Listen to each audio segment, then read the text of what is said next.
Star of Mami TV Buming Tabi Biram Damsiki Kai Kunjari Bahalaman Laiguru Kaikivik Prem Sermon Ataram Nokshari Madikai Kunbu Cheri. Mamang the Satarapakum Nangasisu, Adom Gidamta, Nintijar of Star Mapuduna Miamga, Luna Wariwata is Hanan Bagitanza Tamjari. Loinana, Asugumba Misakama Star Malakomatamda Equena, Star of Mami TV had a title of Mapizarga, Hudolpur Mapiza Bagitanza to Lozari. Ngasi Miamang the Lengsin Biriba Tang Lava Iram Damsigi. Star may koin una janaba sem sajari basi Manipur gi legendary singer hajabatai samlai latpam naba Sharma hena miyamna khangbiba duga naba bhol keno haibana hena miyamna hena pamnaba dugumba singer duni miyamda kudol jagadori basi ozada kudol potsi Star of Mami TV si kuchinna je Tagachari. Congratulations. Thank you. Sigaloina na ozana lengbirak basi tasengna taramna uksei yamna nungaiba boksei Mami TV no ozabai kai khonu uchari Ozago wari sanabagi tanza dum lojabani amasida ozagi introduction ming kari kawi imam ming kai no haibagi wafam du mayamna loina hana khangnaraba wafam nina samsamna wari si jalawna hojanabagi tanza du lojage ahan bada ozada koina wari yoina khangjaningi si ozagi isai gi lamsida ozana khong thangjan birakbas karma matamda thangjan birakpano aduga hojik phawbado ozana isai kaya iramdam sigi miyamda natraga atopa topa mafam singda khudol tambi khre haibado oza habetang thambiyo Aigi school loramdaigi 1968, 68 adwaidagi di isai si di changba hore. 69 swaida ai metric changai metric adwaida isai si tamba hore rubrag adugi akhoi rubrag gi oja sing ai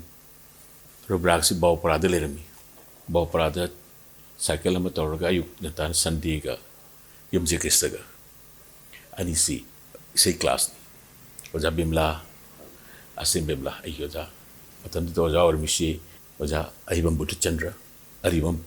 Sham Sharma Pabung, Adiki Oja Bahari. May am see Oja Atani, Oja Bahari, the Yam Queen, a queen of Tina Hodre, Ramdi class, Matam Karlor Magamag, Karigumba, Lepaki, Wato Omodiki, and Tabi Krawani, Oja Tripuragi Jail the Lake, 68 Tiki Tamba Hore, Tiki Matamutang, 68 Ki. MSU 1965 the same kre MSU na organized out na literary meet amadi ate contest kama literary gi isai gi lamda gi debate king adu lams lo na school maps in Manipur labor school maps tingai na hobda isu school represent tawi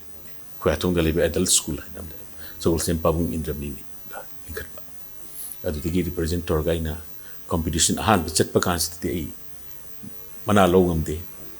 ay marup akoy irakta di leitra ba sangsar si di thadok chuna chakraba lairam len tan khra ay marup yam aming le boja sanjam magni chandra ramla pal school ma represent tawi aduga competition ma pasta mdu de tawi ay si ahama competition si ikan tati aduki di second competition si da ay kay kuma khra di tan ay willam ka kan taw hori man oja me mama ko time and di Ahi Oja Ahibam Sham Adagi Hobam Nimai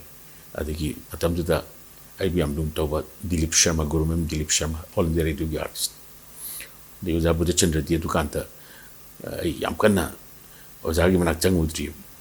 Akwai di Krahala Suyam Sahi Omri Hanmanina si Oja Singi Markalib. Rekan Modi Isai Stambahor.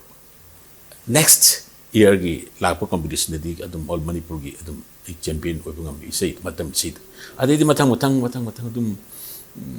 zabim lagi sei mayam siam ai nyam sakhi ni hojikan gi angang sin khawre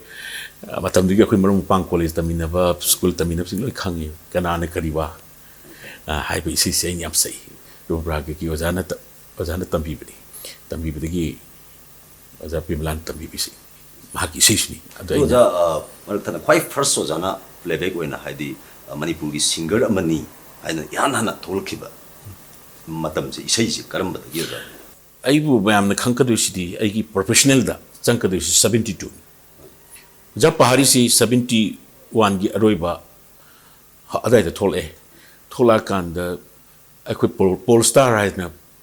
organization, Makakogi, voluntary organization, service for humanity. Ay mo pangsing khoi matam khara jail leiri tha mani ching tam gi strike the khoi jail changasin changum changkan mi cham chani changi school gi college gi myam changkan da jail manu da gi ithil ma la ya khoi kan organization sem gale pa ki sumba voluntary work house a Polestar ko organization ma sem china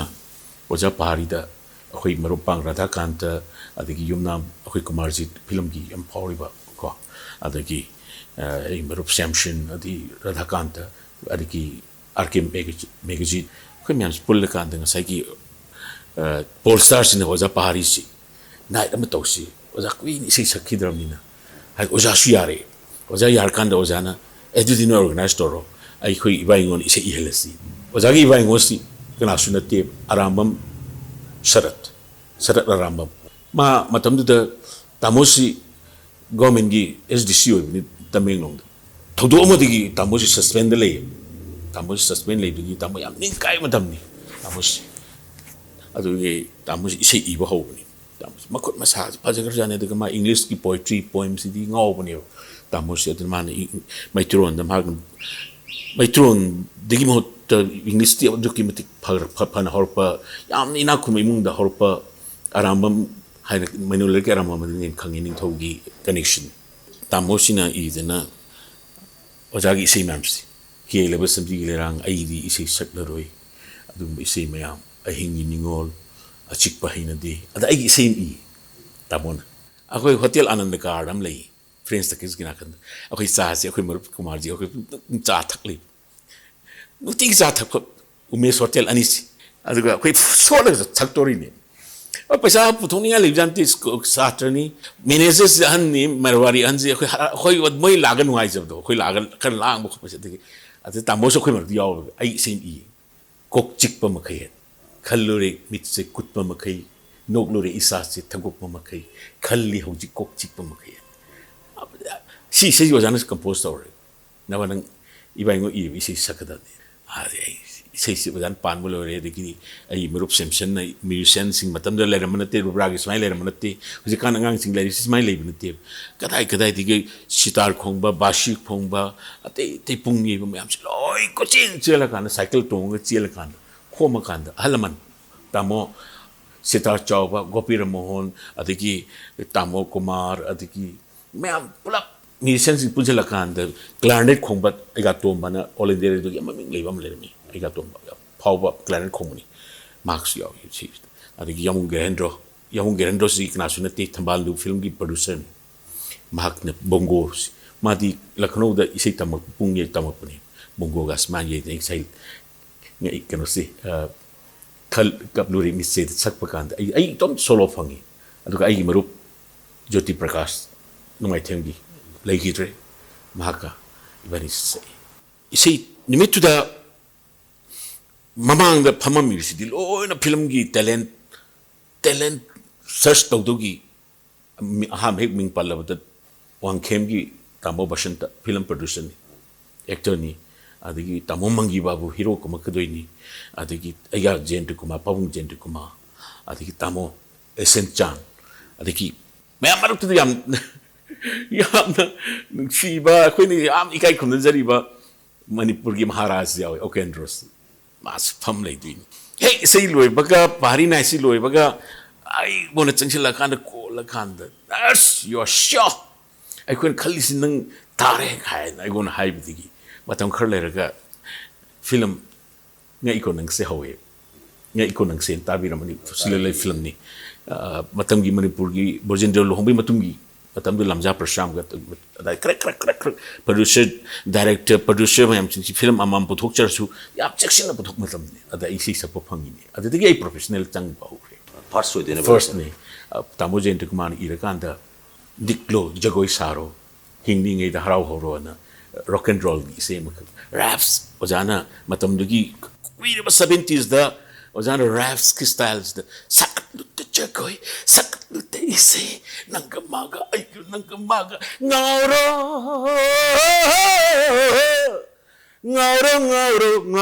ngauro diklo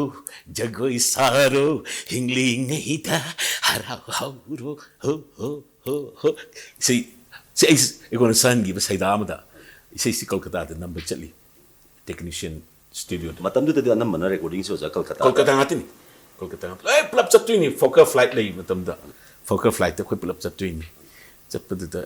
ꯌꯥꯝ ꯅꯨꯡꯉꯥꯏꯕ ꯇꯤꯝꯅꯤ ꯃꯇꯝꯗꯨꯗꯗꯤ ꯏꯁꯩ ꯑꯗꯨꯗ ꯑꯣꯖꯥꯅ ꯁꯛꯈꯤꯕ ꯑꯩꯒꯤ ꯌꯨꯝꯁꯦ ꯍꯪꯍꯧꯔꯦ ꯇꯥꯅꯤꯡꯗ ꯑꯣꯛꯆꯔꯦ ꯑꯩ ꯀꯣꯟꯅꯪꯁꯩꯒꯤꯗꯤ ꯏꯁꯩꯁꯤ ꯌꯥꯝꯅ ꯍꯦꯟꯅ ꯄꯥꯝꯅꯈꯤꯕ ꯏꯁꯩ ꯑꯣꯏꯕ ꯃꯇꯝꯗ ꯏꯁꯩꯁꯤ ꯅꯤꯄꯥꯟ ꯃꯥꯄꯟ ꯌꯥꯎꯔꯤ ꯐꯤꯂꯝ ꯑꯃꯗ ꯍꯧꯖꯤꯛꯁꯨ ꯑꯗꯨꯝ ꯂꯣꯏꯅ ꯃꯌꯥꯝꯅ ꯇꯥꯟꯅꯔꯤ ꯑꯣꯖꯥ ꯑꯗꯨꯝ ꯍꯥꯏꯗꯤ ꯏꯚꯔꯒ꯭ꯔꯤꯟ ꯑꯣꯏꯔꯒ ꯑꯗꯨꯝ ꯂꯩꯌꯦ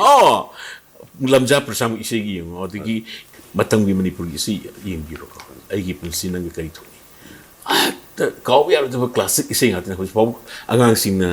ꯍꯧꯖꯤꯛꯀꯤ ꯐꯥꯎꯒꯠꯂꯛꯏꯕ ꯑꯉꯥꯡꯁꯤꯡꯁꯤ ꯍꯧꯖꯤꯛ ꯑꯦꯖꯦ ꯃꯦꯁꯤꯅꯥꯝ ꯑꯗꯒꯤ ꯀꯔꯤ ꯑꯩꯈꯣꯏ ꯑꯔꯕꯤꯟ ꯍꯣꯏ ꯂꯣꯏꯅ ꯁꯤꯒꯤ ꯏꯁꯩ ꯃꯌꯥꯝ ꯁꯛꯇꯅ ꯂꯩ ꯁꯤꯒꯤ ꯏꯁꯩ ꯑꯃꯗꯤ ꯃꯣꯏ ꯀꯝꯄꯜꯁꯔꯤ ꯁꯛꯑꯦꯕ ꯁ꯭ꯇꯦꯖꯇ ꯍꯦꯟꯅ ꯈꯪꯉꯤꯗꯨꯅꯤ ꯅꯨꯃꯤꯠꯇꯨꯃꯒꯤ ꯀꯝꯄꯜꯁꯔꯤꯗꯤ ꯑꯗꯨꯝ ꯁꯛꯑꯦ ꯏꯉꯣꯟꯅ ꯈꯪꯉꯤꯗꯨꯅꯤ ꯏꯉꯣꯟ ꯀꯝꯄꯤꯌꯔ ꯇꯧꯔꯀꯥꯟꯗ ꯃꯣꯏ ꯑꯗꯨ ꯉꯥꯛꯇ ꯁꯛꯅꯕ ꯍꯣꯠꯅꯔꯤꯅꯤ ꯑꯗꯨꯅ ꯃꯈꯣꯏꯒꯤ ꯁꯛꯇꯥꯛꯄ ꯑꯣꯏꯅ ꯑꯩ ꯁꯛꯄ ꯉꯝꯃꯤ ꯍꯥꯏꯕꯒꯤ ꯄꯣꯠꯇꯣ ꯁꯤ ꯗꯔꯀꯥꯔ ꯑꯣꯏꯕ ꯑꯗꯨꯅꯤ ꯍꯧꯖꯤꯛꯐꯥꯎꯕ ꯏꯁꯩꯁꯤꯡ ꯃꯥꯡꯗ꯭ꯔꯤ ꯑꯥꯔꯇꯤꯁꯁꯤꯡ ꯂꯩꯈꯤꯗꯕ ꯀꯌꯥ ꯑꯃꯁꯨ ꯌꯥꯎꯈ꯭ꯔꯦ ꯀꯣ ꯗꯥꯏꯔꯦꯛꯇꯔ ꯀꯌꯥ ꯑꯃ ꯂꯩꯈꯤꯗ꯭ꯔꯦ ꯁꯝꯅ ꯍꯥꯏꯔꯕꯗ ꯃꯤꯡ ꯄꯟꯖꯕꯗ ꯄꯥꯕꯨꯡ ꯖꯦꯟꯗ꯭ꯔ ꯀꯨꯃꯥꯔ ꯂꯩꯈꯤꯗ꯭ꯔꯦ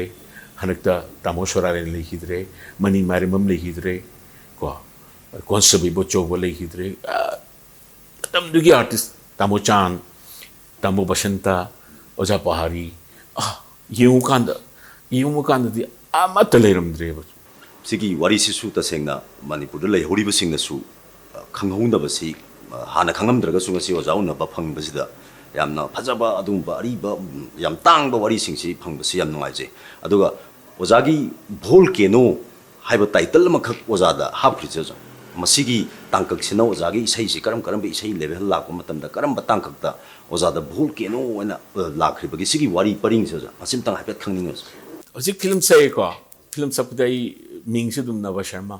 ꯁꯝꯔꯥꯏꯄꯝ ꯅꯕ ꯁꯔꯃ ꯑꯗꯨꯝ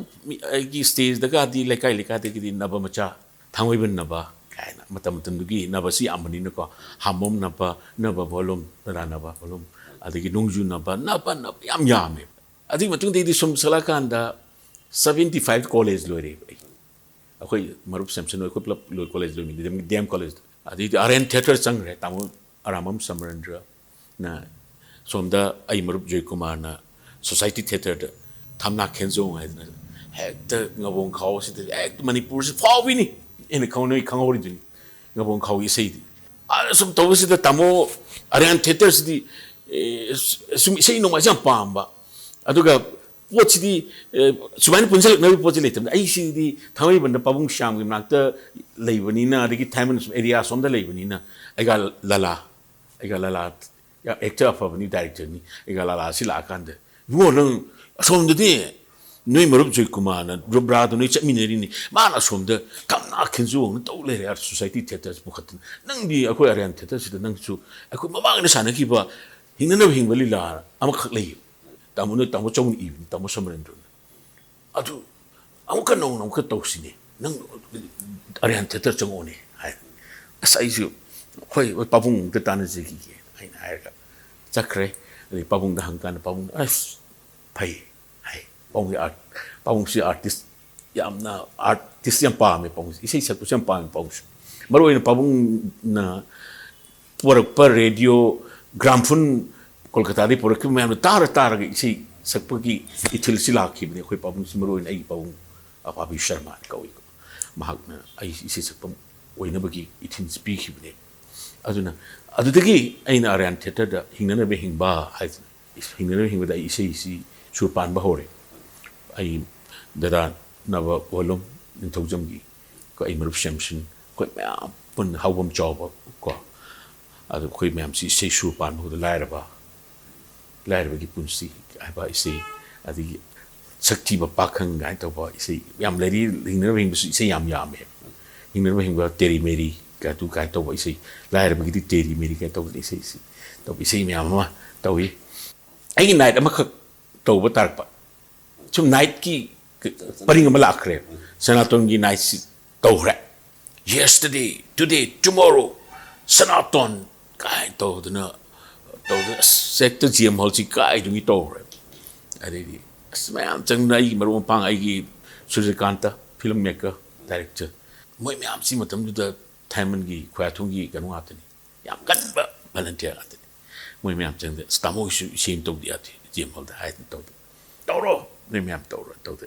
ꯀꯅꯥꯅ ꯏꯅꯤ ꯏꯁꯩ ꯀꯃꯥꯏꯅ ꯇꯧꯅꯤ ꯃ꯭ꯌꯨꯖꯤꯀꯦꯜ ꯐꯤꯆꯔ ꯑꯃ ꯌꯥꯎꯏ 뮤지컬 피서스 그난 이니 큰을 간다 군락범 벌지잖아 밍 따라버리고 플레이라이트니 마땅도 마 마이스트레트니 मणिपुर कोर्ट की कोर्ट लोअर कोर्ट में पर चिट्ठी पुब उचे काई तोबा माकी फिल्म अदगी सोंगवांग बि तादा काई तु तोबा अदगी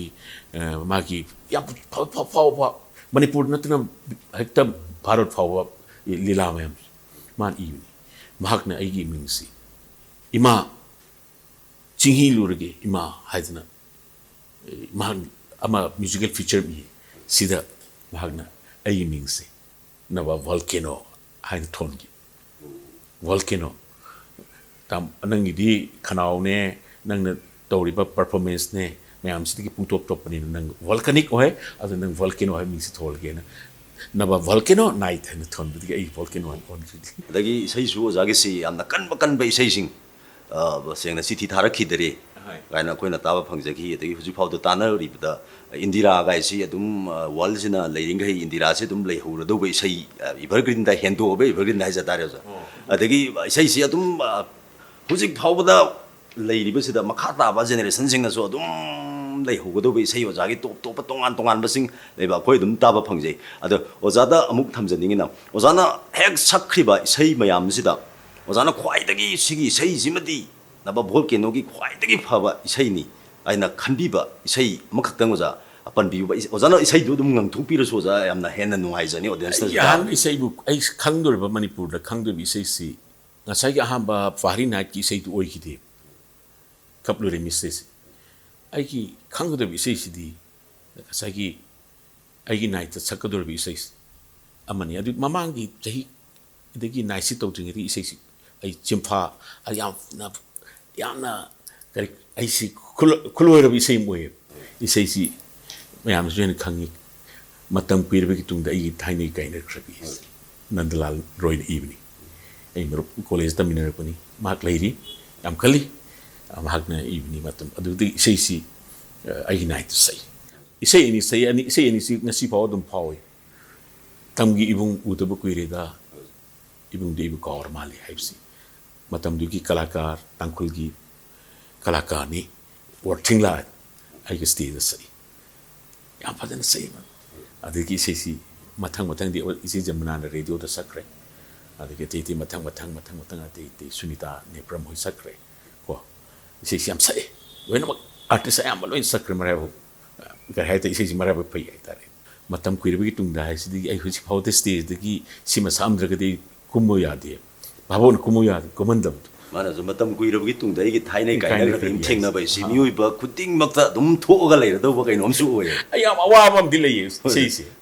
अइना न्यू ईयर निमसै पिकनिक चकंदे फैमिली आई सही नाइट लाइबनिना नुंदांगसी ग्रेट टू नाइट खंगदे नाइट की प्रोग्राम से लाइबनिना आई सी खर प्रिजर्व तोरगा इसिंग माइ थक्ता चादा थक्तना खरा नुंदांग की प्रोग्राम खल्ला लाइबनिना अदेदी तुरे मपान की हाक पिकनिक की नुआई खलक मतम दि फोन सी कर लाखनी एगी फोन नंबर खंगबा मया मरुम पांगसी अमो अदु इसी तंग बिरो फोन दंग दोबा बिरो नत्रति अखोई याम ननिंग बकाई तरे ngasi न्यू ईयर से गाइड आई से सकत से याद मरुम पांगा तनी तौति खंगदम का सोर का नंबर सिदा सकतोरी नि इसी सिग मो इसी मयाम मतम कुइरबा अदे उखुल दगी थवाई लेरे अदम कंपलसरी सगिन इबोन हाय दिगिरा अदगी पिकनिक मफम गिदी चमेले मोय आर सकतोरी नि होजी अखोय सुंगाय ओजा बाय चांस कैनोमा मयाम नोंगाय थोपगी कैनोमा चतप कांदा हेता चमेले सी मयाम हेता थारगा डांस तोब खोटम खगले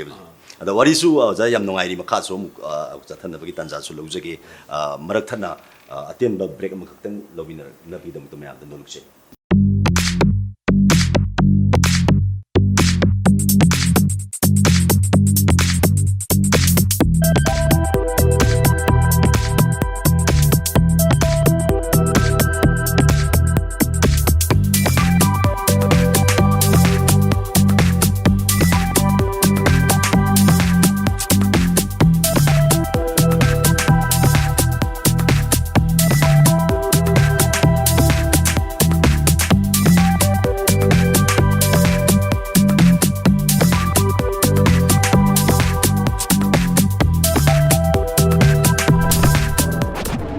ब्रेक की मतुंग दा मियाम बमुक ताराम नौचरी मखा ताबा ओजाना बबल के नोगलेना ना वारी सिंग मखा ताना मियाम मियंग ताबिगन ओजा वारी सु ngasai mamang gi da su nungai ba yamna mut leina leiba potni aduga sengna oza da amuk thamjaning si ngasai ozana isai sing ozagi number sing si di yamna hit oi ki be sai ngak tu ibani na akoina simadi kaina he khandok ba ju da nungai da ba ozana mayam gi mut nungai na ba oza isai mati ama khaka hek to biramati yam nungai nen khanje ozana khwai dagi phajagi yen khan ba ai ni khwai phajaki en khan besim di ai hai ngam drep ko ador su ai gi mut hek le pakan hek ngang bai sei se lam lan bi ai bu kau thokinu nangbu nungsidraga aina nangbu nungsidraga aina nangi nanakta lakhidara laikol de leira shatli makai hakchang da thawaina leiri makai nungsidunata laikini ningsingdunata laikini lamlambi aibu kauthokinu nangbu nungsidraga aina nangi nanakta lakhida yam nungai je oza aduga ama matam kuirabagi tungda doza madu matip dang tobirati sengna mayam gi thamoi da loina panba isai oibani na madu mayam na su yingbiri boden sing na su yam nungai ne khanje napagi nain lauthok lamle shainol samlangsu khom gatlamle kuchu su tai phe tahiramle shainol samlangsu khom gatlamle chimbal mayagi shambrududi honglamre matam kuiravagi tungda aigi thainagi kaina khabido nongma khang haudana thengnari aina sana sorokta thengnari matam kuiravagi tungda yam nungai je oza dum matam suppada le hawraga doba isai sing ngak tani aduga ama khaktang oza ina isai jigi keno sida hangjaning bada indira je oza indira ji ek khoina tajaba matamda thokta thomga doba manba oza na hek sagalakma matamda adugi isai dugi wari paring je tasengna thokhiba man masi thokhibaga leibro oza ai baduna semak pura dra oza gi oina ga keno tawbar masim tang thambi oza koi meiti de indira si amna meiti de yam thon ba ming amani ko indira bimola ko sanatombi sanahanbi ka meiti eseng ming da singbai indira si tribal to sam thole indira kabi maroina kabi adagi adaga nepali community to sam tholi mayang yam thon gre ko da ai maro igon di khara chahi angang ni open draw pokshamo maxi ASI ni wireless tali magna stamo isim iye si yadra pore desendro inam okul de githoi lori aiba si iba desendro inam ai lekai ire sang ire ma history wari wini aina loina mak si matam khar lore aina sembagi khara sema kan si marai farisi matam da aircraft Boeing aircraft Boeing aeroplanes kai pa matam sina noi tina ina isesi ek mogi crash tor matungda aina isesi asimba occasions isei ma to hodradi ai thamoi speleroen isei sema wai marai bak thri ba Boeing nice marai bak thira ba Boeing na marai bak thira thawai sing puduna kuina urudra bayun tamna Pairi atiyada harau tayamna Boeing, Boeing, Boeing, Boeing 737 Boeing, Boeing, Boeing, Boeing, 737, Atiada, Oda Tompo, Ojavir, Ojavir. Sumait of the Isay, same as the Isay Marx, Matonda the Adam, in Isay happened in the Ras happening. Isay, my only Marta, I know Isay Orisi, occasion that Sapanatana, Boeing crash, Isay sometime. अखोई वजा तुमपो की family की चाही लेकिन अगस्त की 16 ताबर तो अदुदा एक एक मर सकपन तनाती मतलब आधा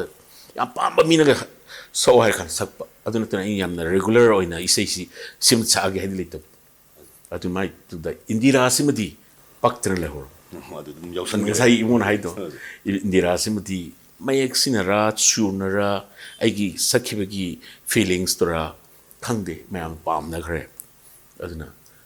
isisi upendron evening yam nungai oza isai jugi indira si su dai matam kui rabagi tungda dai oza na anam man oza gi number sing si yamne special oiba ngakta adum oi tabada haidi adum matam bulumukta chatnaraga leige do isai mayek ngakta oi adi sunday khuding ai isai composition khangde aigi chak thong lorga aigi imu manung angang pi matam da to orga sunday da ai isai compose to si ai Sunday se weekend se semi room chale nupi naha sing leisabi sina mamai si khumjelaga mamai ri chandon si tairaga nung hapa lengoi hapa si urkanda igonda feel tawe am nakna urabni ko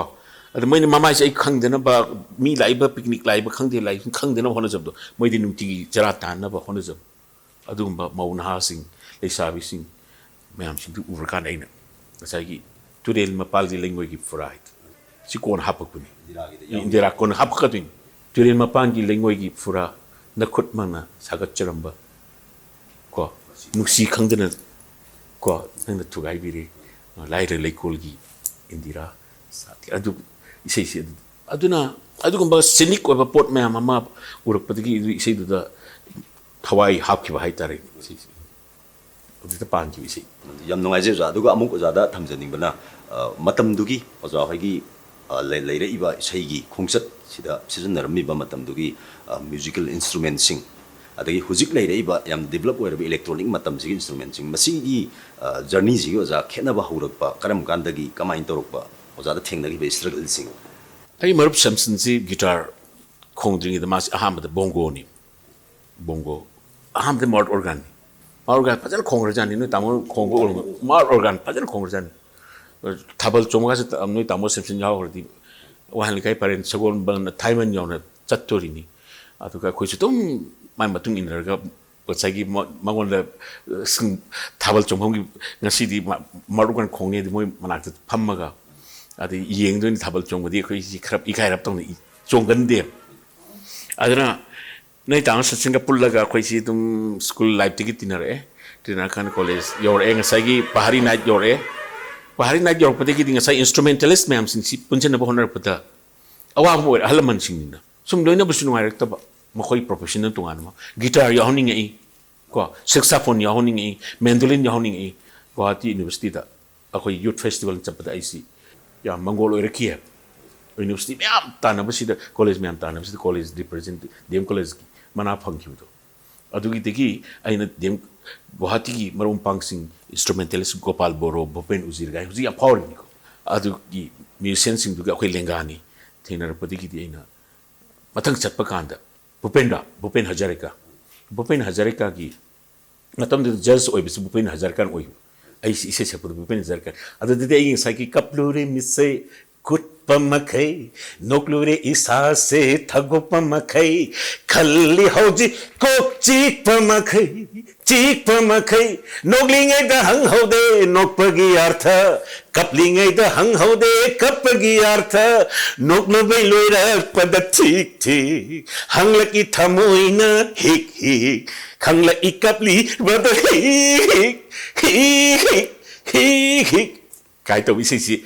Matam tu dah main sakna dia, asam kita melodi sak pengat ni do. Ada ini ada main sak pun jadi berpendan buhi tu ni, jazz ni.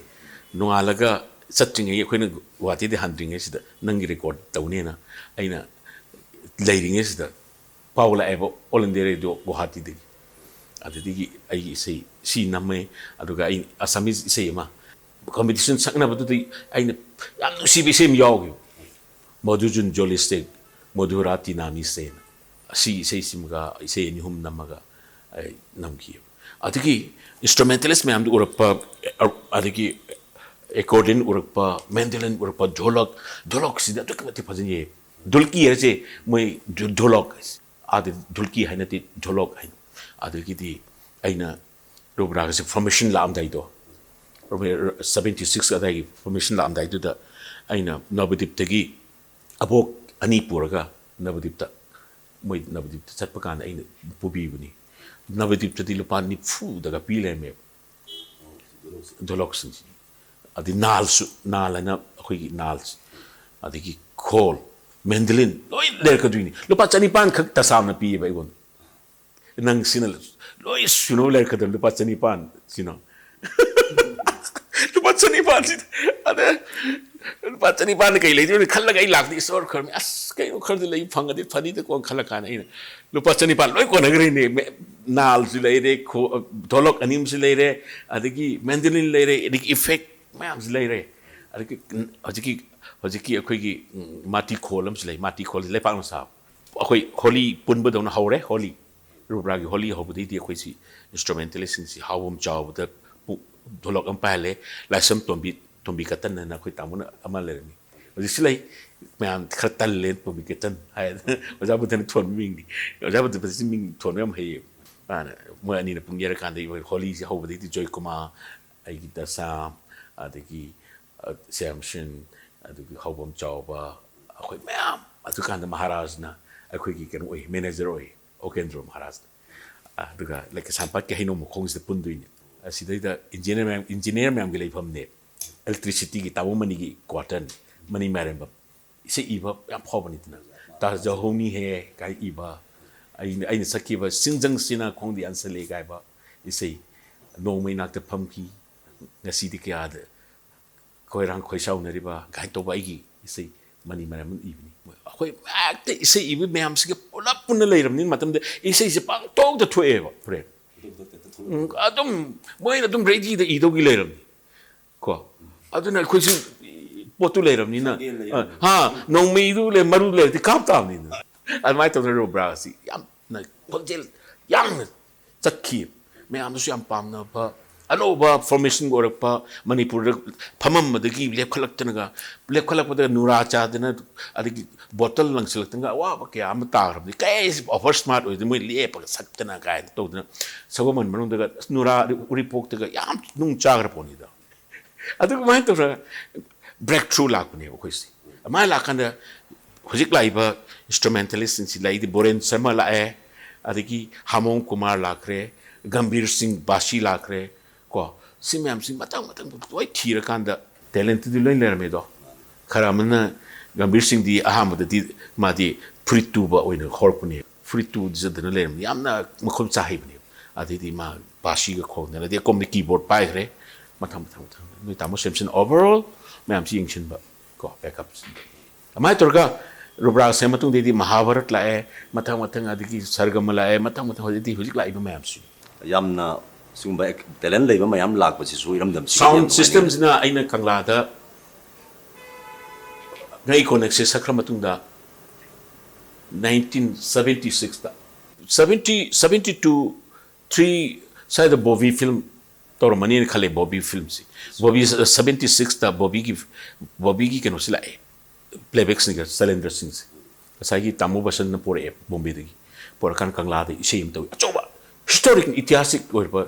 कंगलादा इसे अमता तौ याबदि मतमदुदा महाराजा होय अदगी अखोय ma'am सिगी हाइजबदगी Assam rifle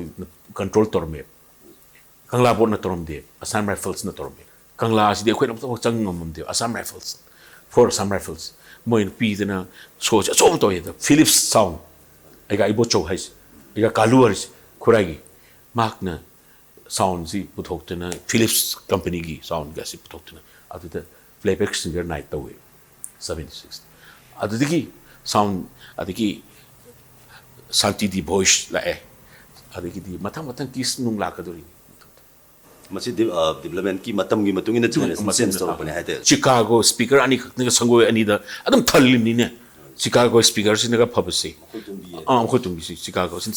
sangoi de onselaga kano de mangoni onsela singoi si ina de changpam nei poti matam de uhoba kambun ni khangani angang si hoji kin de khangaro ade di kon lampak to tholakadoini adagi mo jama kha chathajak poina sumaino jana isaigi line sida natraga any life ki line am laiba pochida thengnarakpa aidi isaigi matangda thengnarakpa yamna henna wagiba masibu kamaina khangchige gaina khangiba adugumba oiba aduga yamna henna nungai giba adugumba soja point amani tan taninge professional da number 1 2 3 chelak pasaida ko yam sawa ko professional ethics da akhoi machine crack crack ingsin ba hojik su dum tawdam nati ko film da su khangde isai sak da su khangde not palas sangit mayam si su ram bayan khale khamda number 1 2 chelak pasai si da di yang wai ko as ja ja hajin ba ai tawjida ba thawak asi hajin ba au thok na hona ba sida ka kok sa gi ba ai ne hai gi ble ai yumda asai isai stop ningi eta ingna lening e gaina khat mali adu krik krik aduga hore nung dawaram di yow kan di isai hekta chaningi wa babo ne kawri babo na adu khubak mayam du uri ini lupa tara di kundi gi horaga lupa nifu yang khai smai la kan da matam de khoina gm hol de chama de stand away gm hol gi isai ibasing na tawba so mem chama 500k yore 500k yore sai de di nungai re hore gm hol de so ma tor magan nungdang da na athapa so ma metador bas da khoi pulap to ma chap tuini sam nungai ba khoi myam chami na bi nungai ba to phangaro mu phangaro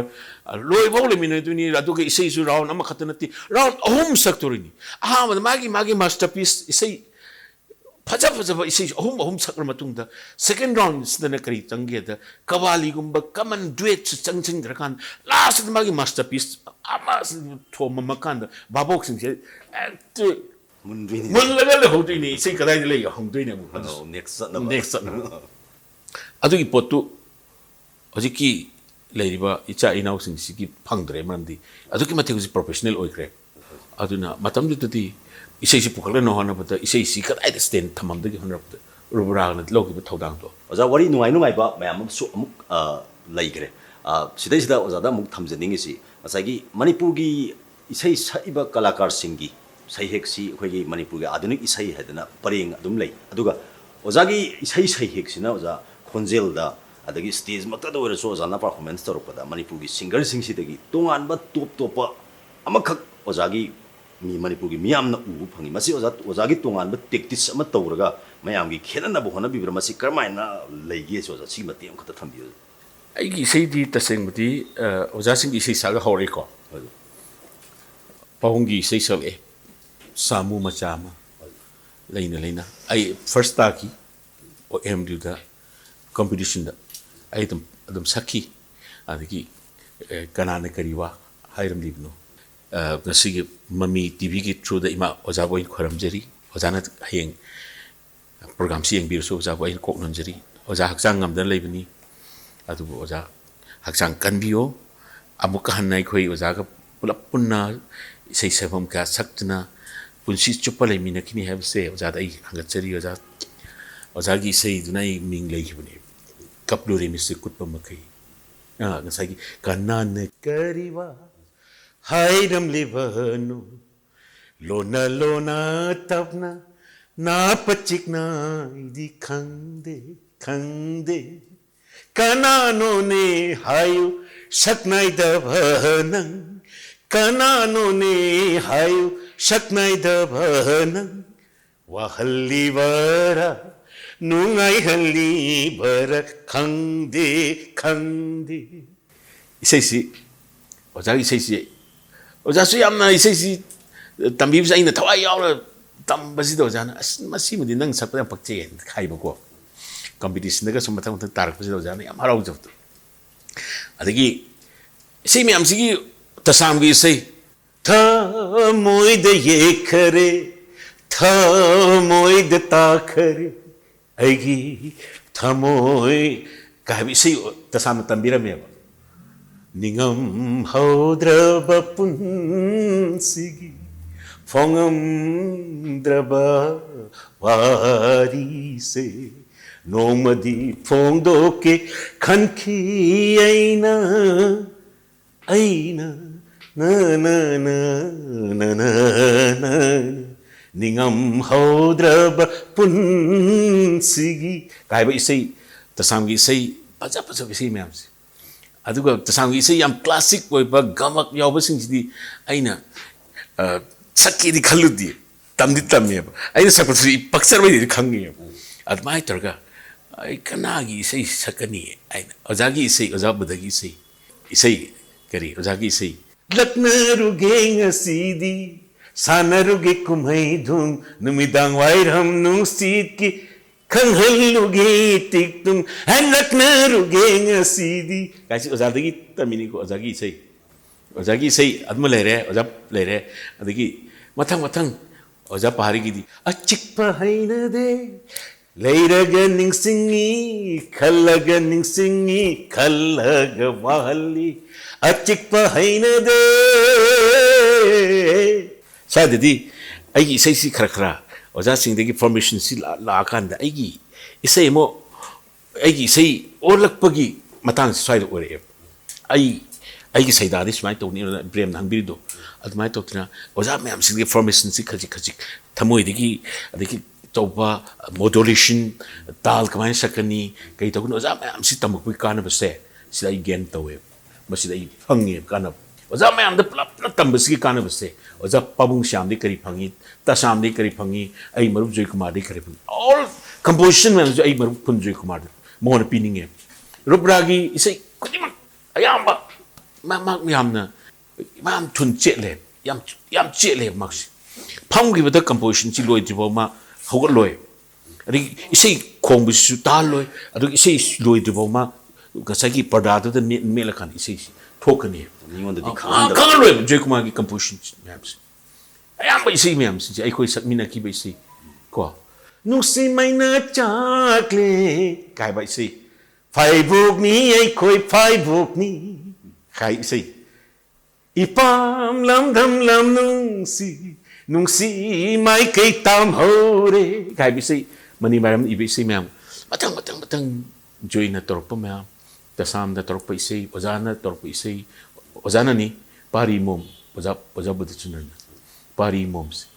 आई तामुया इन इबनी तामुया टोमिशम पान मिल गिदम ति इखिबनी रुब्रागी school दगी थोखिबो इसे हाय तारेको अदु नसी भावले Horiba पारी मोम समु Pongal बसाइस masterpiece ओइले होरिस अमाय तोने सैदा खुदिमकी ओजा सिंचिन तंबिरपा मैम सिंगदगी आइगोन चंगी भाई तारे अदुना आई साई टॉप अमा फुदोर भाई तारे मतोन थोखिबनी आई सेंगिन सेमनती ओजा होगी मतम सिदा ओजा अमद चटलगा इसै तंबगी मवों अदुगा हुजिकी लेरिबा मॉडर्न स्टाइल सिदा तमनरिबा मवों मसिगी खेनबसे ओजा लेरमगनी न खंजै अदगी मणिपुरदसु तम्मुबरा तमदबरा हाइबदी मयामना खंगदबा तमंबदी याय अदुगा इसैदी हेता कलाकार अमनी दन हेक्ता थोलकपा कलाकार सु याउदबदी नते ओजा लेरिसि ओजा ओइने हेना खंबिरमगनी अदु मसिगी तंबगी सिचुएशन लेवल सि करमाइना कइनो तोबिगी ओजा लेवल दुम तापियु अखोइनी यामना मतमदुदा ओजा गुरुकुल ओजाई मनाक्ता चटलगा अयुक्ता चटकदबनी दगी होरिन ओजागी ओजान प्रोग्राम चकन आई साइकिल थौगदबनी पुंगदुना मनिंग ममांग याली पुंगसि मनिंग हारमोनियम ओजा आई ओजा बुद चिनरन ममांग द तोंगी आइना थौनी वांगोई ताना थौदिन सोमदा वांगलमदना अखोइ कनोसि लमलाई अदगी खुरागी परेंग हैंगांग सिदा ओजागी सेवासी अखोइना इसै तमना होनरबुद ताल सुमाय तौदनि नंग ताल याम चादी नंग सुमाय थावनी सि तौने सी तो खुराई सिदा मान फुरकपद ngसाइगी ओजाना फुरकपद ओजाई मखुसि पुंग येरकुनि अस नुकान फुरकपद अमाय तौदनि ओजाना ग तौ तालकपा ताल सरबिस कनानो खंब्रा हिंदी की composer music director SD Boman ने एसडी बमन पुथोय पुंग मेव तावने ले ओजा सि ताल द ngaw तसामसु पुंगनि दुका ओजा पुंग द पाबुंग होय बाजी होय पुंग दे खौर पुंग आदने अदुना इसैदी कोन सलपनि ꯄꯥꯕꯨꯡ ꯁ꯭ꯌꯥꯝꯅ ꯁꯥꯠꯂꯛꯄ ꯍꯥꯏꯇꯥꯔꯦ ꯃꯌꯥꯝꯁꯦ ꯑꯣꯖꯥꯒꯤ ꯃꯅꯥꯛꯇ ꯑꯣꯖꯥ ꯄꯍꯥꯔꯤꯅ ꯖꯦꯜ ꯆꯪꯈ꯭ꯔꯀꯥꯟꯗ ꯑꯣꯖꯥꯒꯤ ꯄꯍꯥꯔꯤ ꯌꯨꯝꯗ ꯑꯗꯨꯝ ꯑꯩꯒ ꯃꯔꯨꯞ ꯁꯝꯁꯪ ꯏꯕꯥꯅꯤ ꯆꯍꯤ ꯑꯃ ꯑꯣꯖꯥ ꯉꯥꯏ ꯂꯩꯗꯣꯏꯅꯤ ꯍꯜꯂꯛꯑꯒ ꯏꯁꯩ ꯇꯝꯗꯣꯏꯅꯤ ꯑꯗꯨꯅꯅꯦ ꯉꯁꯤ ꯄꯍꯥꯔꯤ ꯅꯥꯏꯠꯇꯣ ꯑꯣꯖꯥꯅ ꯅꯪ ꯇꯧꯖꯔꯨꯔꯣꯅ ꯄꯤꯊꯣꯔꯛꯏ ꯑꯣꯖꯥꯗꯤ ꯏꯁꯩ ꯁꯛꯑꯔꯣꯏ ꯍꯥꯏꯕꯅꯦꯕ ꯑꯩꯗꯤ ꯏꯁꯩ ꯁꯛꯂꯔꯣꯏ ꯈꯜꯂꯤꯒ ꯍꯥꯏꯕꯁꯤ ꯑꯣꯖꯥꯅ ꯊꯃꯣꯏꯗ ꯑꯩ ꯏꯁꯩ ꯁꯛꯑꯔꯣꯏ ꯂꯩꯄꯥꯛꯀꯤ ꯁꯦꯕꯥ ꯇꯧꯈ꯭ꯔꯒ ꯈꯜꯂꯛꯄ ꯃꯇꯝꯗꯨꯗ ꯅꯝꯗꯅ ꯑꯩꯈꯣꯏ ꯃꯌꯥꯝ ꯆꯪꯗꯅꯒ ꯑꯣꯖꯥꯗ ꯍꯥꯏꯖꯔꯀꯥꯟda ꯃꯇꯝꯗ ꯑꯦꯝ ꯄꯤ ꯇꯣꯝꯕꯤ ꯅꯤꯡꯊꯧ ꯈꯣꯡꯖꯣꯝ ꯇꯣꯝꯕꯤꯁꯦ ꯑꯦꯝ ꯄꯤ ꯑꯣꯏꯌꯦꯕ ꯃꯥꯅ ꯄꯍꯥꯔꯤ ꯂꯥꯛꯑꯣ ꯑꯩ ꯅꯪ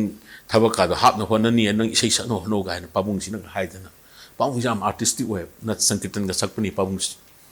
ꯑꯦꯝ ꯄꯤ ꯇꯣꯝꯕꯤ ꯃꯤꯡ ꯄꯟꯕ ꯌꯥꯏ ꯄꯥꯕꯨꯡꯗꯨꯅ ꯌꯥꯝ ꯂꯨ ꯇꯧꯕꯤꯈꯤ ꯑꯗꯒꯤꯗꯤ ꯄꯥꯕꯨꯡꯗꯨꯅ ꯑꯣꯖꯥꯁꯤ ꯑꯃꯨꯛ all India ꯔꯦꯗꯤꯑꯣꯗ ꯄꯨꯁꯤꯜꯂꯛꯄꯅꯤ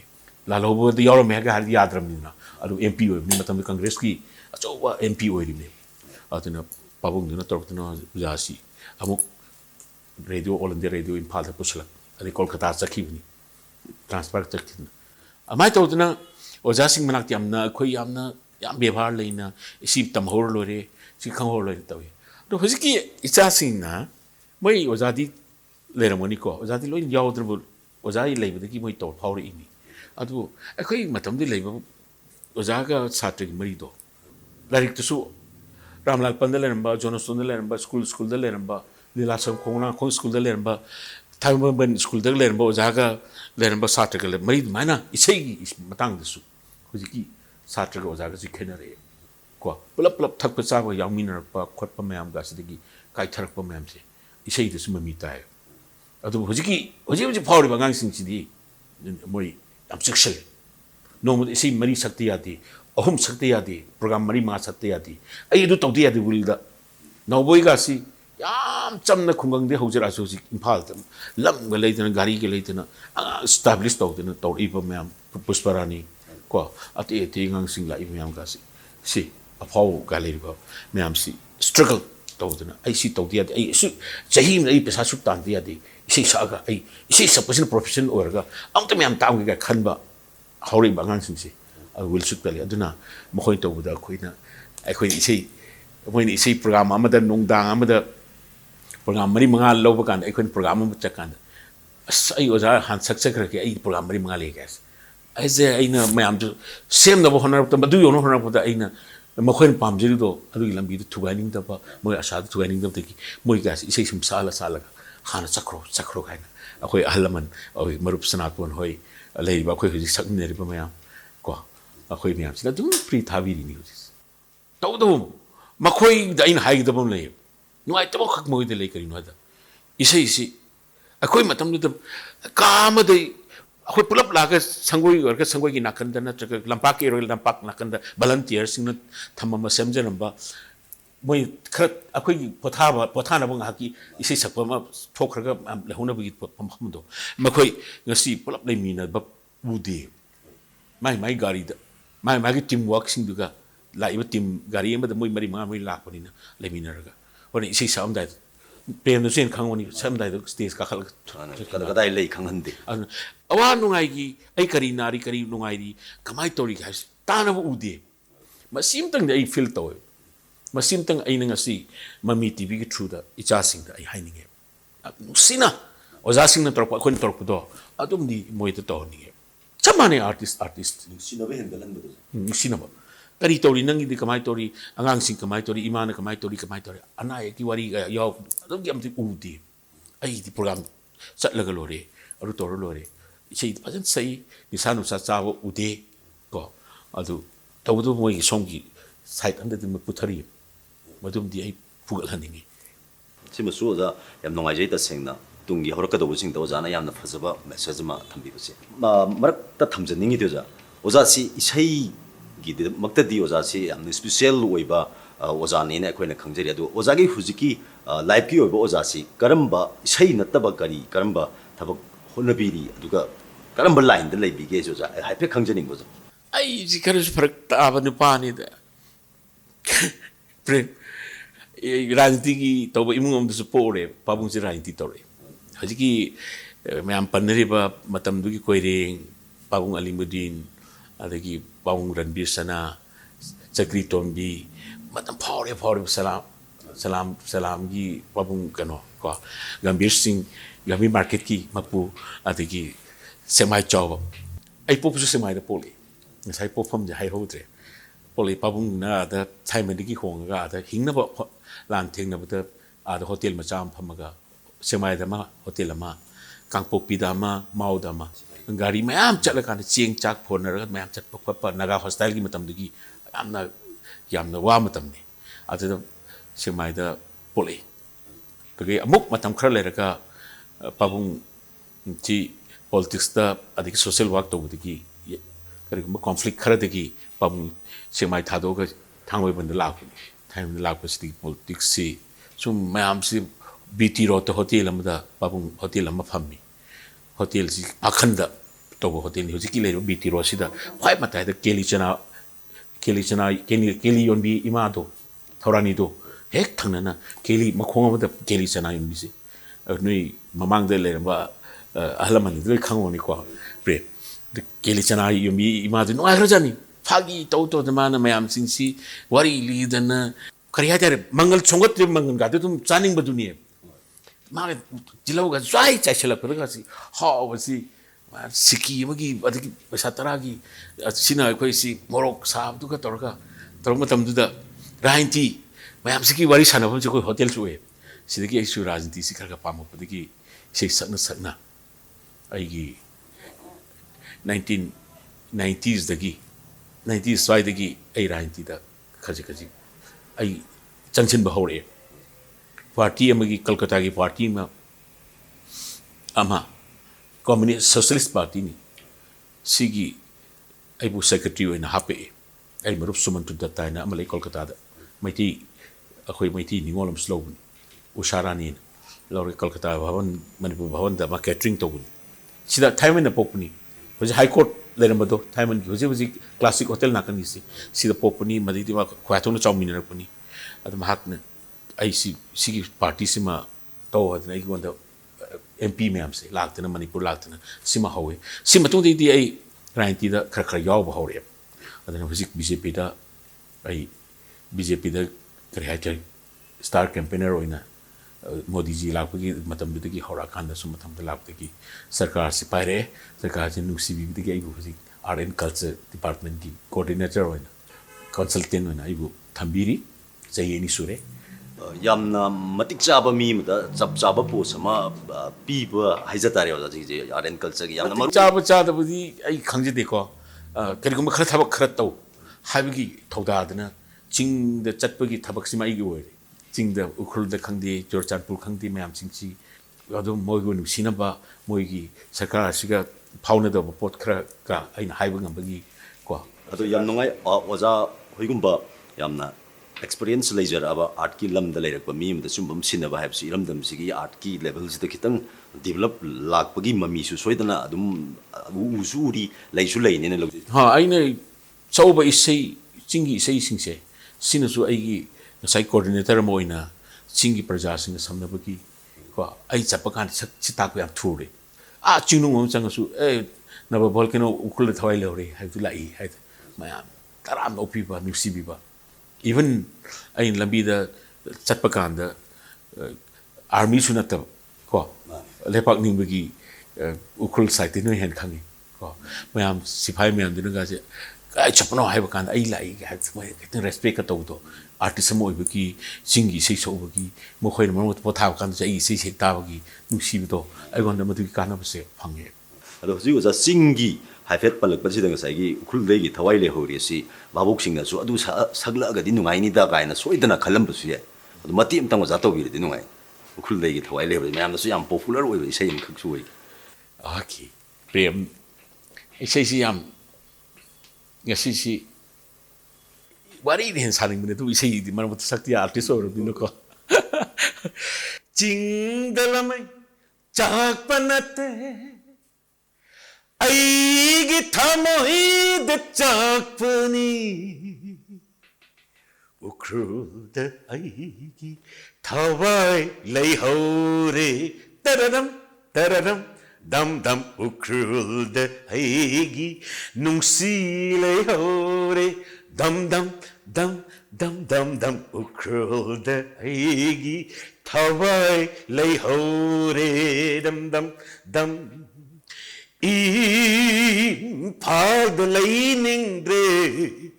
Impalda leingamdre Ukrulda aigi thawai lei hore Ukrulda aigi nungsi lei hore Ukrulda aigi thawai lei hore Siroi Jingda pirang sintana Lilina sathoba Aibu kapali mahakna Jingdolda pairiba Laichilna Magi saktambu lauduna Aibu kauri siroida Siroida aigi lili sathore Siroida aigi lili kapore Impalda leiningdre Impalda leingamdre Ukrulda aigi thawai Thawai Thawai lei hore ꯌꯥꯝ ꯅꯨꯡꯉꯥꯏꯖꯩ ꯑꯣꯖꯥ ꯇꯁꯦꯡꯅ ꯑꯗꯨꯝ ꯅꯧꯔꯒ ꯂꯩꯔꯒꯗꯧꯕ ꯏꯁꯩꯁꯤꯡꯒꯤ ꯃꯅꯨꯡꯗ ꯑꯃꯅꯤ ꯑꯗꯨꯒ ꯑꯩꯈꯣꯏꯒꯤꯁꯤ ꯁꯨꯝ ꯂꯣꯏꯁꯤꯜꯂꯛꯄ ꯇꯥꯟꯖꯥ ꯑꯣꯏꯕꯒ ꯑꯣꯖꯥ ꯉꯁꯤꯒꯤ ꯑꯩꯈꯣꯏꯅ ꯃꯃꯤ ꯇꯤꯚꯤꯅ ꯄꯥꯡꯊꯣꯛꯆꯔꯤꯕ ꯁꯤꯒꯨꯝꯕ ꯄ꯭ꯔꯣꯒ꯭ꯔꯥꯝꯁꯤꯡꯁꯤ ꯃꯅꯤꯄꯨꯔꯗ ꯂꯩꯔꯤꯕ ꯑꯥꯔꯠ ꯐꯣꯝꯁꯤꯗ ꯂꯣꯏꯅꯃꯛ ꯕꯦꯖ ꯇꯧꯔꯒ ꯆꯠꯂꯤꯕ ꯇ꯭ꯔꯦꯠꯁꯤꯡꯁꯤꯗ ꯂꯩꯕ ꯃꯤ ꯈꯨꯗꯤꯡꯃꯛꯁꯤ ꯑꯩꯈꯣꯏꯅ ꯁꯨꯃꯥꯏꯅ ꯑꯣꯖꯥꯕꯨ ꯉꯁꯤ ꯀꯧꯖꯔꯒ ꯋꯥꯔꯤ ꯋꯥꯇꯥꯏ ꯁꯥꯔꯒ ꯁ꯭ꯇꯥꯔ ꯑꯣꯐ ꯃꯃꯤ ꯇꯤꯚꯤꯅ ꯊꯝꯖꯔꯤꯕꯁꯤꯒꯤ ꯁꯨꯃꯥꯏꯅ ꯂꯣꯏꯅ ꯇꯧꯅꯅꯕꯒꯤ ꯇꯥꯟꯖꯥ ꯑꯃꯈꯛꯇ ꯁꯦꯝꯖꯕꯅꯤ ꯑꯗꯣ ꯁꯤꯒꯨꯝꯕ ꯄ꯭ꯔꯣꯒ꯭ꯔꯥꯝꯁꯤꯗ ꯑꯣꯖꯥꯅ ꯃꯅꯤꯄꯨꯔꯒꯤ ꯀꯨꯏꯔꯕ ꯑꯥꯔꯇꯤꯁ ꯑꯃ ꯑꯣꯏꯔꯛꯄꯒꯤ ꯑꯣꯖꯥ ꯍꯣꯏꯗ ꯂꯩꯔꯛꯄ ꯅꯣꯂꯦꯖꯒꯤ ꯏꯔꯣꯏꯅꯅ ꯃꯃꯤ ꯇꯤꯚꯤꯅ ꯁꯤꯒꯨꯝꯕ ꯑꯃꯈꯛ ꯇꯧꯖꯔꯤꯕꯁꯤꯗ ꯀꯃꯥꯏꯅ ꯇꯧꯔꯒ ꯍꯦꯟꯅ ꯑꯋꯥꯡꯕ ꯊꯥꯛꯇ ꯀꯥꯈꯠꯄ ꯑꯣꯏꯒꯗꯒꯦ ꯍꯥꯏꯕ ꯑꯣꯖꯥꯒꯤ ꯑꯥꯏꯗꯤꯌꯥ ꯈꯤꯇꯪ ꯑꯩꯈꯣꯏ ꯂꯧꯖꯅꯤꯡꯉꯤ ꯑꯣꯖꯥ Cable TV network hꯧꯔꯛꯏꯁꯤ ICTV Sun TV ꯀꯣ ꯍꯧꯔꯒꯗꯤ ꯑꯀꯣꯟꯕꯗ ISTV ꯄꯨꯟꯁꯤꯜꯂꯛꯑꯦ ISTVꯗꯒꯤ ꯃꯊꯪ ꯍꯧꯖꯤꯛ ꯏꯝꯄꯦꯛ ꯇꯣꯝ TV ꯍꯧꯖꯤꯛꯀꯤ ꯑꯩꯈꯣꯏ ꯃꯃꯤ TV ꯑꯩ ꯈꯟꯕꯗ ꯆꯍꯤ around 30 yearsꯒꯨꯝꯕ ꯁꯨꯔꯝꯃꯅꯦꯅ ꯈꯜꯂꯦ ꯀꯦꯕꯜ ꯋꯥꯔꯛꯁꯤ 30 yearsꯒꯨꯝꯕ ꯁꯨꯔꯝꯃꯗ꯭ꯔꯥ ꯑꯗꯨꯃꯥꯏꯅ ꯂꯩꯔꯝꯒꯗ꯭ꯔꯥ 2000 ꯃꯃꯥꯡꯗꯅꯦ 90sꯗꯒꯤ ꯍꯧꯔꯛꯄꯅꯦꯕ 90sꯗ ꯍꯧꯔꯛꯄꯗꯨꯅ ꯍꯧꯖꯤꯛ ꯐꯥꯎꯗ ꯆꯍꯤ 30 ꯁꯨꯔꯦ ꯊꯦꯡꯃꯜꯂꯕ꯭ꯔꯥꯅ ꯈꯜꯂꯦꯕ ꯑꯩꯗꯤ ꯍꯧꯖꯤꯛ ꯃꯃꯤ ꯇꯤꯚꯤꯅ ꯍꯧꯗꯣꯔꯤꯁꯦ ꯊꯦꯡꯃꯜꯂꯕ꯭ꯔꯥꯅ ꯈꯜꯂꯦꯕ ꯑꯩ ꯍꯥꯟꯅꯗꯒꯤ ꯄꯥꯝꯃꯦꯕ ꯀꯔꯤꯒꯨꯝꯕ ꯈꯔ ꯇꯧꯕꯗꯤ ꯐꯩꯗꯀꯣ ꯁꯤꯒꯨꯝꯕ ꯃꯌꯥꯝ ꯑꯃ independently work tꯧꯗꯨꯅ talent ꯃꯌꯥꯝ ꯄꯨꯊꯣꯛꯅ ꯍꯣꯠꯅꯔꯛꯄ ꯁꯥꯏꯠꯇ ꯀꯣ ꯁꯨꯃꯥꯏꯅ ꯈꯔ ꯐꯣꯔꯃꯦꯠ ꯇꯣꯉꯥꯟꯕ ꯐꯣꯔꯃꯦꯠ ꯑꯃꯗ ꯃꯃꯤ ꯇꯤꯚꯤꯁꯤꯅ ꯄꯨꯊꯣꯛꯇꯨꯅ ꯑꯗꯒꯤ ꯌꯥꯝꯅ ꯄꯥꯎ ꯃꯔꯛꯇꯨꯗ ꯁꯣꯝꯗ ꯄꯥꯎꯒꯤ ꯑꯗꯒꯤ ꯗꯤꯁꯀꯁꯟꯒꯁꯨ ꯇꯥꯅꯤꯡꯗꯕ ꯃꯇꯝꯗ ꯁꯣꯝꯗ ꯄꯨꯊꯣꯛꯈ꯭ꯔꯒ ꯁꯤꯅꯦꯃꯥꯒꯨꯝꯕ ꯅꯨꯡꯉꯥꯏꯕ ꯎꯈꯤꯗ꯭ꯔꯕ ꯑꯗꯒꯤ ꯑꯅꯧꯕ ꯄ꯭ꯔꯣꯒ꯭ꯔꯥꯝ ꯑꯗꯩ ꯑꯇꯩ ꯑꯇꯩ ꯇꯣꯉꯥꯟꯕ ꯀꯣ ꯇꯦꯂꯦꯟ ꯁꯔꯆꯀꯤ ꯃꯌꯥꯝꯒꯁꯤ ꯇꯧꯗꯅ ꯈꯣꯠꯇꯅ ꯃꯃꯤ ꯇꯤꯚꯤꯅ ꯄꯨꯊꯣꯛꯍꯟꯅꯤꯡꯉꯦꯕ ꯑꯗꯣ ꯑꯩ ꯊꯦꯡꯂꯕ꯭ꯔꯥꯅ ꯈꯜꯂꯦꯕ ꯌꯥꯝ ꯇꯧꯍꯟꯅꯤꯡꯉꯦꯕ ꯇꯧꯔꯣ ꯐꯛꯑꯞ ꯐꯖꯅ ꯇꯧꯔꯣ ꯑꯗꯨꯒ ꯑꯩꯅꯁꯨ ꯕ꯭ꯂꯦꯁꯤꯡ ꯄꯤꯖꯔꯤꯑꯕ ꯃꯃꯤ ꯇꯤꯚꯤꯗ ꯑꯗꯣ ꯑꯩꯒꯤꯁꯨ ꯑꯩꯒꯤ ꯑꯉꯝꯕ ꯑꯩꯒꯤ ꯄꯥꯡꯒꯜ ꯁꯔꯀꯥꯔꯒꯤ ꯁꯥꯏꯠꯇꯒꯤ ꯑꯩꯒꯤ ꯏꯟꯗꯤꯕꯤꯖꯨꯋꯦꯜ ꯁꯥꯏꯠꯇꯒꯤ ꯑꯗꯨꯒ ꯏꯀꯨꯏ ꯀꯨꯏꯗꯅ ꯑꯩꯒꯤ ꯃꯔꯨꯞ ꯑꯩꯒꯤ ꯏꯅꯥꯎ ꯁꯨꯔꯖꯀꯥꯟꯇꯒ ꯑꯩꯈꯣꯏ ꯃꯌꯥꯝ ꯇꯧꯗꯨꯅ ꯇꯤ ꯁꯦꯔꯤꯁꯁꯨ ꯏꯝꯐꯥꯜꯗ ꯂꯥꯛꯀꯗꯧꯔꯦ ꯃꯈꯣꯏꯒꯤ ꯁ꯭ꯀꯨꯜꯂꯤꯡ ꯃꯈꯣꯏꯒꯤ ꯍꯧꯖꯤꯛꯁꯤꯗ ꯑꯦꯀꯥꯗꯃꯤꯛ ꯍꯧꯗꯣꯔꯦ ꯒꯨꯋꯥꯍꯥꯇꯤꯗ ꯇꯧꯔꯤꯁꯦ ꯇ꯭ꯔꯦꯅꯤꯡ ꯃꯌꯥꯝ ꯑꯃ ꯍꯧꯗꯣꯔꯦꯕ ꯑꯦꯛꯇꯤꯡꯒꯤ ꯀꯦꯃꯦꯔꯥꯒꯤ ꯁꯤꯗꯩꯗ ꯊꯥ 3ꯀꯤ ꯀꯣꯔꯁ ꯇꯧꯗꯣꯔꯦꯕ ꯁꯔꯀꯥꯔ ꯑꯩꯈꯣꯏ ꯁꯤ ꯁꯔꯀꯥꯔꯁꯤꯒ ꯇꯥꯏꯞ ꯇꯧꯔꯒ ꯍꯧꯗꯣꯔꯕꯅꯦꯕ ꯑꯗꯨꯒ ꯂꯣꯛꯗꯥꯎꯟꯁꯤꯅ ꯃꯔꯛ ꯊꯠꯈꯤꯕꯅꯦꯕ ꯇꯤ ꯁꯦꯔꯤꯁꯀꯤ ꯃꯥꯏꯀꯩꯗꯒꯤꯁꯨ ꯑꯩꯅ ꯍꯥꯏꯖꯔꯒ ꯍꯧꯖꯤꯛ ꯃꯃꯤ ꯇꯤꯚꯤꯗ ꯑꯩꯈꯣꯏ ꯇꯧꯕ ꯌꯥꯕ ꯀꯣ ꯀꯔꯤ ꯃꯇꯦꯡ ꯄꯥꯡꯍꯟꯁꯤꯒꯦ ꯍꯥꯏꯕꯗꯣ ꯃꯄꯥꯟꯒꯤ ꯏꯀ꯭ꯋꯤꯞꯃꯦꯟꯗꯒꯤ ꯈꯪꯗꯦ ꯑꯦꯅꯤꯊꯤꯡ ꯐꯥꯏꯅꯥꯟꯁꯀꯤ ꯈꯪꯗꯦ ꯃꯁꯤ ꯑꯩ ꯇꯧꯅꯕ ꯍꯣꯠꯅꯖꯒꯦ ꯑꯣꯖꯥꯕꯨ ꯌꯥꯝꯅ ꯍꯦꯟꯅ ꯊꯥꯒꯠꯆꯔꯤ ꯑꯣꯖꯥ ꯃꯅꯤꯄꯨꯔꯒꯤ ꯃꯃꯜ ꯌꯥꯝꯂꯕ ꯃꯤꯁꯛ ꯑꯃꯕꯨ ꯉꯁꯤ ꯃꯃꯤ ꯇꯤꯚꯤꯅ ꯎꯅꯕ ꯐꯪꯖꯕꯁꯤ ꯁꯤꯃꯨꯛ ꯅꯨꯡꯉꯥꯏꯕ ꯂꯩꯖꯗꯦ ꯃꯔꯛꯇꯁꯨ ꯑꯩꯈꯣꯏꯅ ꯃꯃꯤ ꯇꯤꯚꯤꯅ ꯂꯥꯛꯑꯒ ꯑꯣꯖꯥꯗ ꯍꯥꯏꯖꯔꯕꯗ ꯑꯣꯖꯥꯅꯁꯨ ꯑꯗꯨꯃꯛ ꯍꯔꯥꯎ ꯍꯔꯥꯎꯅ ꯃꯃꯤ ꯇꯤꯚꯤꯒꯤꯗꯃꯛꯇ ꯃꯇꯦꯡ ꯄꯥꯡꯕꯤꯒꯅꯤ ꯍꯥꯏꯕꯒꯤ ꯊꯥꯖꯕ ꯂꯩꯖꯩ ꯇꯁꯦꯡꯅ ꯑꯣꯖꯥ ꯂꯦꯡꯁꯟꯕꯤꯔꯛꯄꯒꯤꯗꯃꯛꯇ ꯑꯩꯈꯣꯏꯅ ꯑꯗꯨꯛꯀꯤ ꯃꯇꯤꯛ ꯊꯥꯒꯠꯄꯗꯨ ꯐꯣꯡꯗꯣꯛꯆꯔꯤ ꯉꯁꯤꯒꯤꯗꯃꯛꯇꯗꯤ ꯃꯅꯤꯄꯨꯔꯒꯤ ꯃꯁꯛ ꯅꯥꯏꯔꯕ ꯇꯣꯞ ꯇꯣꯞꯄ ꯃꯅꯤꯄꯨꯔꯒꯤ ꯁꯤꯡꯒꯔꯁꯤꯡꯒꯤ ꯃꯅꯨꯡꯗꯒꯤ ꯑꯃ ꯑꯣꯏꯔꯤꯕ ꯌꯥꯝꯅ ꯁꯥꯡꯅ ꯏꯁꯩꯒꯤ ꯖꯔꯅꯤꯁꯤꯗ ꯂꯥꯛꯑꯒ ꯍꯧꯖꯤꯛꯃꯛ ꯂꯩꯕꯥꯛꯀꯤ ꯑꯣꯏꯕ ꯖꯔꯅꯤꯁꯤꯗ ꯑꯃꯨꯛ ꯆꯠꯇꯅ ꯃꯌꯥꯝꯒꯤ ꯊꯕꯛ ꯇꯧꯔꯤꯕ ꯏꯀꯥꯏ ꯈꯨꯝꯅꯖꯔꯤꯕ ꯑꯣꯖꯥ ꯅꯕꯥꯕꯣꯜ ꯀꯦꯅꯣꯕꯨ ꯎꯅꯖꯗꯨꯅ ꯋꯥꯔꯤ ꯁꯥꯟꯅꯕ ꯐꯪꯖꯕꯒꯤ ꯇꯥꯟꯖꯥꯁꯦ ꯃꯌꯥꯝꯒ ꯁꯤꯌꯔ ꯇꯧꯗꯨꯅ ꯃꯌꯥꯝ ꯃꯤꯠꯌꯦꯡ ꯇꯥꯃꯤꯟꯅꯔꯤ ꯃꯊꯪꯒꯤ ꯆꯌꯣꯜꯗ ꯄꯨꯡꯐꯝꯁꯤꯃꯛꯇꯗ ꯃꯤꯌꯥꯝꯗ ꯑꯇꯣꯞꯄ ꯁ꯭ꯇꯥꯔ ꯑꯃꯃꯨꯛ ꯄꯨꯗꯨꯅ ꯂꯥꯛꯄꯒꯤ ꯇꯥꯟꯖꯥꯗꯣ ꯂꯧꯖꯒꯦ ꯉꯁꯤꯒꯤꯗꯃꯛꯇꯗꯤ ꯃꯤꯌꯥꯝꯗꯒꯤ ꯀꯥꯏꯅꯅꯕ ꯌꯥꯊꯪ ꯄ꯭ꯔꯦꯝ ꯁꯅꯤꯡꯉꯤ